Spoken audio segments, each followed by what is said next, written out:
Hello friends, welcome to Swati's biology. आज आपण respiration in plants याच्यामधला ग्लायकोलायसिस हा पार्ट बघणार आहोत. On board glycolysis. त्याच्या अगोदर थोडंसं रेस्पिरेशनविषयी. रेस्पिरेशन जे आहे ते 3 स्टेप्समध्ये कंप्लीट होतं. त्यातली पहिली आहे ग्लायकोलायसिस.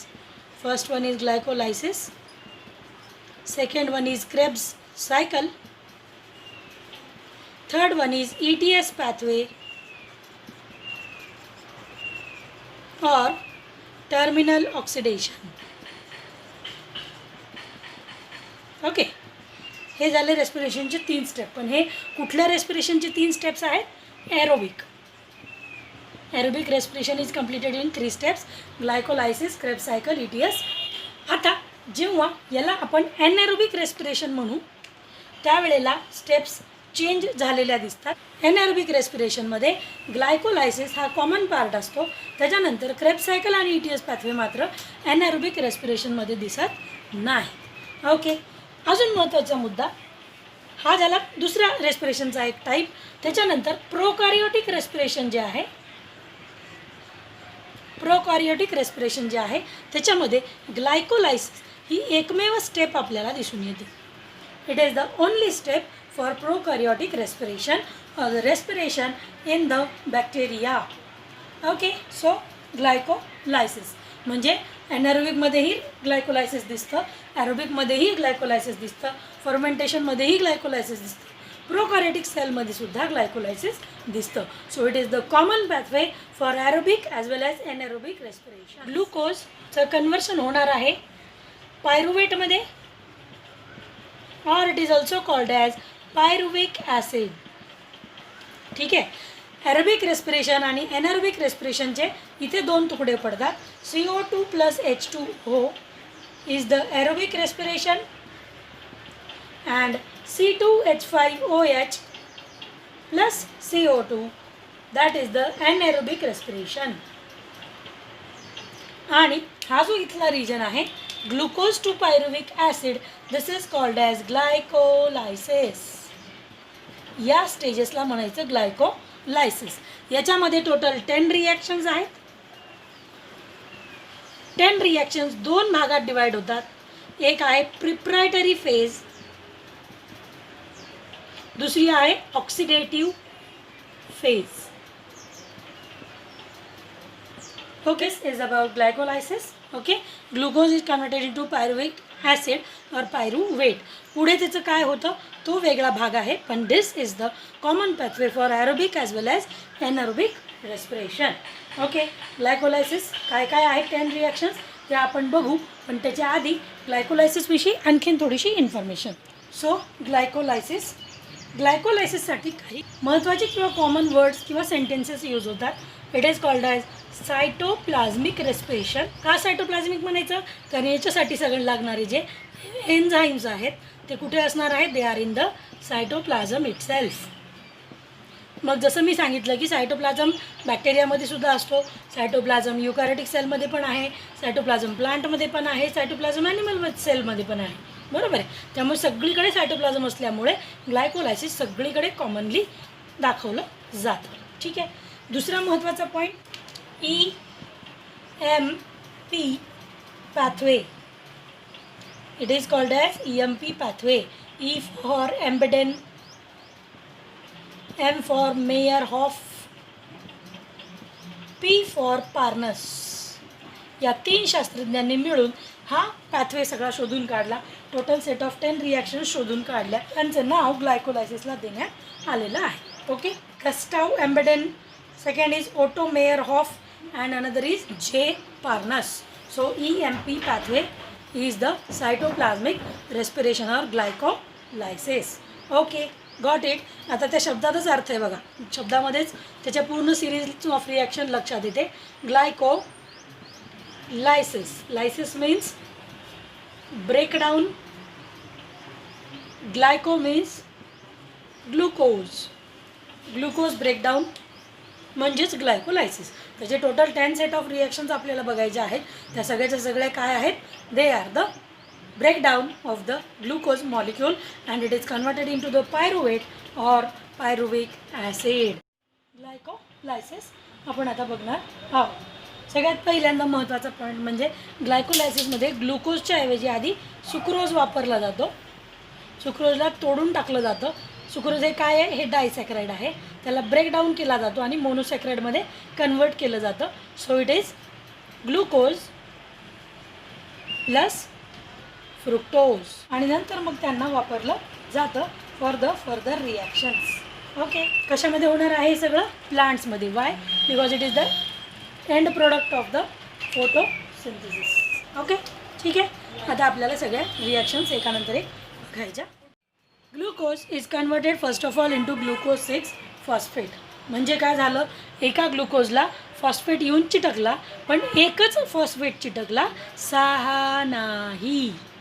एकच फॉस्फेट ग्रुप येऊन इथे अटॅच झालेला दिसून येतो. Means what is happening here? ATP is converted into ADP. म्हणजे झालं काय इथं मग नेमकं? फॉस्फोरायलेशन.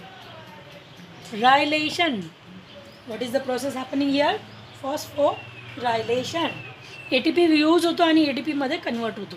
आता ॲक्च्युली कसं आहे की ATP म्हणजे काय? Adenosine triphosphate. Suppose this is adenosine and this is the triphosphate PPP. आता याच्यातला हा जो तिसरा बॉन्ड आहे, हा तिसरा बॉन्ड हायली एनर्जाइज्ड बॉन्ड असतो आणि हा बॉन्ड जेव्हा तोडला जातो it becomes the ADP and completely it is called as ATP. Okay, ठीक आहे. मग इथं नेमकं काय झालं लक्षात आलं का? ATPतला जो P आहे तो एक P येऊन याला चिटकतो. Actually that P is PO4 minus. Phosphate group असतो तो येऊन इथे चिटकतो. आता 6 फॉस्फेट म्हणजे काय? Carbon is a 6 carbon compound. Okay, तर 6व्या कार्बनला PO4 ग्रुप येऊन अटॅच होतो. That is the 6 phosphate.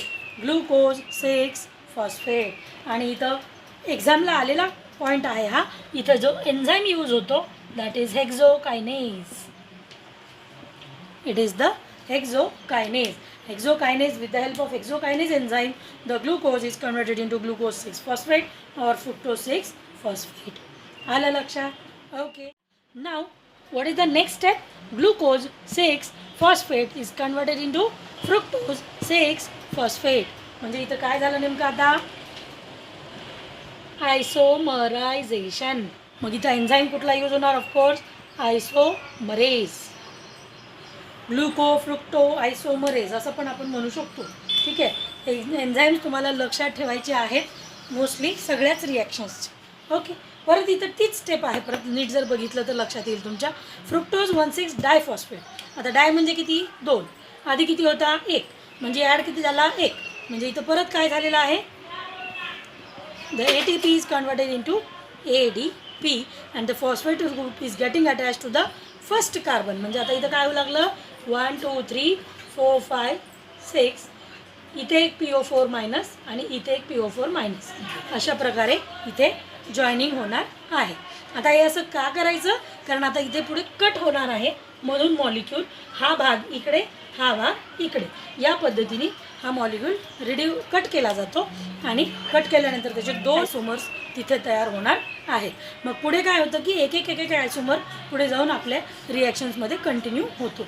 म्हणून मग ह्या सगळ्या रिॲक्शन्समध्ये आपल्याला 1 मॉलिक्यूल पकडायचं आहे. म्हणजे कसं? 1 glucose 1 ATP 1 glucose 1 fructose 1 fructose 1 ATP 1 ADP. या पद्धतीने नंबर ऑफ मॉलिक्युल्स काउंट करायचे. आता हे काउंटिंग का करायची? कारण लिटरली नीट जर क्रॅक करायची असेल तर तुम्हाला प्रत्येक रिॲक्शनचा पोस्टमॉर्टम करावा लागतो. कुठं, किती, कधी, काय, कसं, कोणते मॉलिक्युल्स बनले, कोणते यूज झाले, कधी यूज झाले, कोणता एन्झाईम वापरला, किती नंबर ऑफ ग्रुप्स तिथे अटॅच झाले, काहीही विचारलं जाऊ शकतं. ठीक आहे. तर ओव्हरऑल एवढ्या भागाला जर आपण समराईज करायचं म्हणलं तर काय म्हणू शकतो आपण? 2 ATP molecules are used for the glycolysis. 2 ATP molecules use झाले. दिसतंय का? एक इथे एक यूज झाला, एक इथे एक यूज झाला. ओके. आता पुढे ज्या रिॲक्शन्स आहेत त्याच्यामध्ये ATP मॉलिक्युल्स बनतात किंवा वापरले जातात. त्याच्यावरून मग नेट गेन काढला जातो आणि किती ATP मॉलिक्युल्स फायनली एका प्रोकॅरियोटिक सेलसाठी तयार होतात किंवा त्याला युजफुल होऊ शकतात ते आपल्याला बघायला. 4 बघितलेल्या स्टेप्स. आता आपल्याला पुढचा पार्ट बघायचा आहे. Fructose 1,6 diphosphate. फ्रुक्टोज 1,6 डायफॉस्फेट 1,6 डाय म्हणजे 2 फॉस्फेट ग्रुप्स 6 कार्बनच्या पहिल्या आणि 6व्या कार्बनला चिटकलेले आहेत. 1,6 डायफॉस्फेट. ठीक आहे. म्हणजे ऑब्व्हियसली आता हे जर इथं जरी आपण बघितलं असं तर हे एक मॉलिक्यूल दुसऱ्या मॉलिक्यूलच्या समोर आरशात उभा आहे असं दिसते. Means what, these are the isomers of each other. काय आहेत हे एकमेकाचे आयसोमर्स आहेत. तो ऑब्व्हियसली हा याचा आयसोमर आहे, हा याचा आयसोमर आहे. ठीक आहे. So this step is again called as isomerization. आता PgAlच्या इथून पुढे आपण ज्या सिरीज किंवा रिॲक्शन्स लिहिणार आहोत त्या मल्टिप्लायड बाय 2 होणार. का? कारण एकदा रिॲक्शन कोणासाठी होऊ लागली PgAlसाठी. दुसऱ्यांदा रिॲक्शन परत DHAP कन्वर्ट होणार PgAlमध्ये किंवा तसाही पार्टिसिपेट होऊ शकतो. आणि सगळ्या पुढच्या रिॲक्शन्स मल्टिप्लाइड बाय 2 गुणिले 2 होणार. हे आपण का बोलतोय असं? कारण सगळ्यात शेवटी आपल्याला कॅल्क्युलेट काय करायचं आहे, ATP मॉलिक्युल्स किती बनले आणि किती वापरले गेले. ठीक आहे. ओके. सो सगळ्यात पहिल्यांदा आता कुठली प्रोसेस घडणार आहे? First year PgAl. तर PgAl पासून काय तयार 1,3 बाय फॉस्फोग्लिसरेट. 1,3 bye phosphoglycerate. आता इथं मजेशीर गोष्ट अशी आहे की इथे जो PO4 येणार अटॅच होण्यासाठी हा PO4 येतोय H3PO4 कडनं. That is the phosphoric acid. Phosphoric acid येतो इथे आणि फॉस्फेट ग्रुप देऊन जातो. म्हणून 1,3 बाय फॉस्फोग्लिसरेट और बाय फॉस्फोग्लिसरिक ॲसिड. आणखी इथं दुसरं स्टेप कुठली घडणार आहे? NAD is converted into NADH2. H2 लिहिण्याच्या ऐवजी कसं लिहिलेलं आहे? NADH plus H plus. म्हणजे H प्लस वेगळा, त्याला अटॅच झालेला H वेगळा आणि NAD वेगळा. ठीक आहे. आता झालं का ॲक्च्युली याच्याकडे H2 आला म्हणजे याच्यातून H2 गेला. मग याच्यातून H2 गेला म्हणजेच removal of hydrogen. And removal of hydrogen is called as oxidation. म्हणायचं आहे त्याला, it is called as oxidation. Oxidation म्हणायचं आहे. ओके. ठीक आहे. इथपर्यंत येतं आहे लक्षात काय काय झालं. मग आता इथं 2 घटना घडलेल्या आहेत. एक आहे ॲडिशन ऑफ फॉस्फेट ग्रुप, दुसरं आहे ऑक्सिडेशन. मग एकत्रितपणे त्या स्टेपला कसं म्हणता येईल? It is oxidative phosphorylation. आलं लक्षात? ओके. ठीक आहे. समजतं इथपर्यंत? 1,3 बाय फॉस्फोग्लिसरेट किंवा 1,3,5 बाय फॉस्फोग्लिसरिक ॲसिड इथे तयार झालेला आहे. आता पुढच्या स्टेपमध्ये तयार होतोय P3PgA phosphoglyceric acid. Obviously. Okay. 3 म्हणजे काय? तिसऱ्या याला फॉस्फेट ग्रुप अटॅच झालेला आहे म्हणजेच एक फॉस्फेट ग्रुप गायब झाला. आता गायब झाला म्हणजे तिथून निघून गेला म्हणजे तिथं कोणीतरी घेणार आहे. तर कोण घेईल आता याला? ADP plus IP. It becomes ATP. So what is the step called as ATP generation? येते लक्षात? ओके. ठीक आहे. काही अडचणीच्यामध्ये नाव 3PgA is converted into 2PgA म्हणजे तिसऱ्या कार्बनवरचा फॉस्फेट ग्रुप आहे तो फॉस्फेट ग्रुप निघून कुठे आला? दुसऱ्या कार्बनवरती आलेला आहे. 2PgA हायड्रोलायसिस दाखवतो आणि 2PEPA कडे कन्वर्ट होतो. PEPA. What is PEPA? Phosphoenol pyruvic acid. It is called as phosphoenol pyruvic acid. घडणार काय आहे इथे? याच्यात ॲडिशन ऑफ H2O होणार. ॲडिशन ऑफ H2O म्हणजे काय? हायड्रोलायसिस. ओके. Got it. काही अडचणीच्यामध्ये. And finally there is production of pyruvate. Pyruvate molecule तिथे तयार होतो. That is the pyruvic acid. Pyruvic acid इथे तयार झालेला आहे.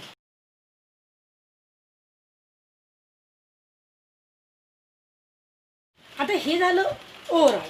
म्हणजे याला आपण काय म्हणूयात की this is the overall reaction और these are the 10 steps where ATP molecules are used and ATP molecules are removed. ATP is converted into ADP. ATP is converted into AD. 2 ठिकाणी ATP वापरला गेलेला आहे आणि 2 ठिकाणी तो तयार झालेला आहे. पूर्ण आता जेवढ्या 10च्या 10 रिॲक्शन्स आहेत सगळ्याच रिॲक्शन्सला तुम्हाला अक्षरशः पोस्टमॉर्टम करता आलं पाहिजे तिथं, तर तुम्ही जिंकले. ग्लायकोलायसिस हे असं घडतं. इथं ऑन एन ॲव्हरेज आपलं स्टेट बोर्डचं किंवा जे 12th एक्झाम आहे CBSEची किंवा स्टेट बोर्डची दोन्ही वेळेला आपलं हे लर्निंग होऊन जातं, तो काही विषय नाही आहे. पण नीटमध्ये काय करावं लागेल तुम्हाला, प्रत्येक रिॲक्शनची पोस्टमॉर्टम करावी लागेल. ॲक्च्युअली किती, कुठं, कधी, काय, कसं, कोणाच्या मदतीने घडलं सगळ्याच रिॲक्शन्समध्ये याला तुम्हाला समराईज करता आलं पाहिजे. ठीक आहे, तर बघा आता नीट लक्ष द्या. ATP मॉलिक्युल्स 2 तयार झाले, ATP मॉलिक्युल्स 2 वापरले गेले आणि तयार मात्र होताना मी सांगितलं जसं की ही जी रिॲक्शन आहे, total set of reaction, this reactions from here to here is multiplied by 2, बरोबर आहे. आणि ATP मॉलिक्यूल इथे तयार झाले, ATP मॉलिक्यूल इथं तयार झालं. So it is 2 ATP 2 ATP, right. म्हणजे काय आहे, 2 ATP आणि 2 ATP किती झाले, ठीक आहे, मायनस यूज किती झाले, 2. ठीक आहे, तर ग्लायकोलायसिसचा नेट गेन किती झाला, 2 ATP molecules. 2 ATP molecules finally output झालं ग्लायकोलायसिसचं. जसं की मी सुरुवातीला सांगितलं की it is the common pathway for aerobic as well as anaerobic respiration. Aerobic respiration जर असेल समजा की मायटोकॉन्ड्रियामध्ये पायरुवेट जाणार आणि पुढची रिॲक्शन कंप्लीट करणार, तर तिथे पुढचे ATP मॉलिक्युल्स तयार होतात. त्यामुळे युकॅरियोटिक सेलमध्ये जास्त इफिशियंटली रेस्पिरेशन होणार. पण प्रोकॅरियोटिक सेल्समध्ये हे एकमेव असं सिरीज ऑफ रिॲक्शन्स आहे जी की ATP मॉलिक्युल्सला तयार करते. म्हणजे प्रोकॅरियोटिक cells have net gain of only 2 ATP molecules where it is sufficient for their survival. त्यांच्यामध्ये एवढा ATP जरी तयार झाला तरी तो सर्वायवलसाठी आपल्याला किंवा त्या प्रोकॅरियोटिक सेलला सफिशियंट आहे. It is very sufficient. Y, only 2 molecules. पण सेल कोणती आहे, प्रोकॅरियोटिक सेल आहे, त्यामुळे ती तिथे तेवढा सफिशियंट काम करून जाते. येते लक्षात, ओके, ठीक आहे. So what is the net gain of glycolysis, 2 ATP molecules. आता क्वेश्चन कसे विचारले जातात बघा, एक तर नेट गेन विचारलं जाईल, राईट. दुसरं कुठल्या स्टेपला ATP तयार झाला, एक ह्या स्टेपला झाला, एक ह्या स्टेपला झाला, तर हे स्टेप्स तुम्हाला विचारल्या जाऊ शकतात.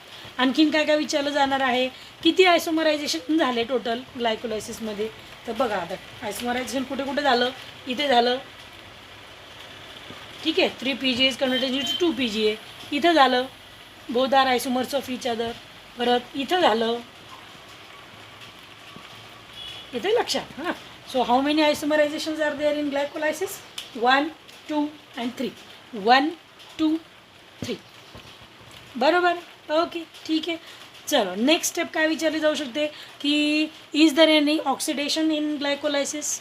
तर तुमच्या मुद्दा जर तुमची सिरीज ऑफ रिॲक्शन खूप चांगल्या प्रकारे लर्न झाली असेल तर तुमच्या इथे लक्षात येऊन जाईल, there is removal of hydrogen means there is oxidation. आपण ऑक्सिडेशन आणि रिडक्शनच्या 2 डेफिनेशन्स केल्या. एकतर ऑक्सिडेशन कशाला म्हणायचं, ॲडिशन ऑफ ऑक्सिजन किंवा रिमूव्हल ऑफ हायड्रोजन.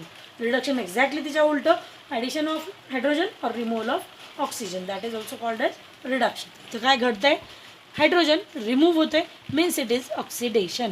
तर तुमचा आन्सर कन्फर्म पाहिजे, yes there is oxidation in this step PgAl213 by phosphoglyceric acid और phosphoglycerate.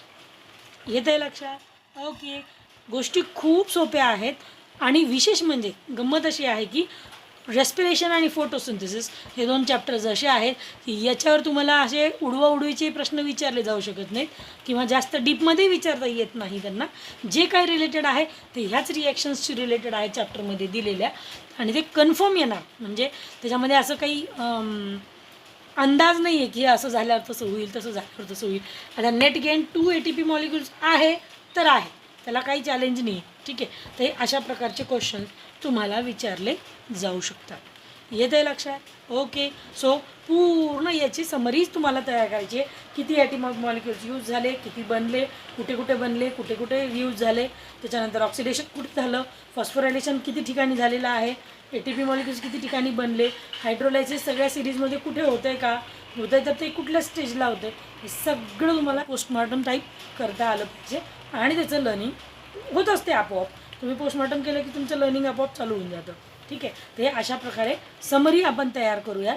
Along with all these things तुम्हाला एन्झाईम्स विचारले जाऊ शकतात. ठीक आहे. ते एन्झाईम्ससुद्धा प्रत्येक रिएक्शनचे नीट विचारात घ्या, नीट लक्षात घ्या. ते तुम्हाला करणं गरजेचं आहे. सहसा असं झालेलं आहे की एन्झाईमचं नाव रिॲक्टंटच्या नावाशी जोडलं गेलेलं असतं, त्यामुळे ते काही विशेष जास्त जड जात नाही. खूप कमी असे एन्झाईम्स आहेत जे की तुम्हाला वेगळे लर्न करायचे आहेत. ओके, ठीक आहे.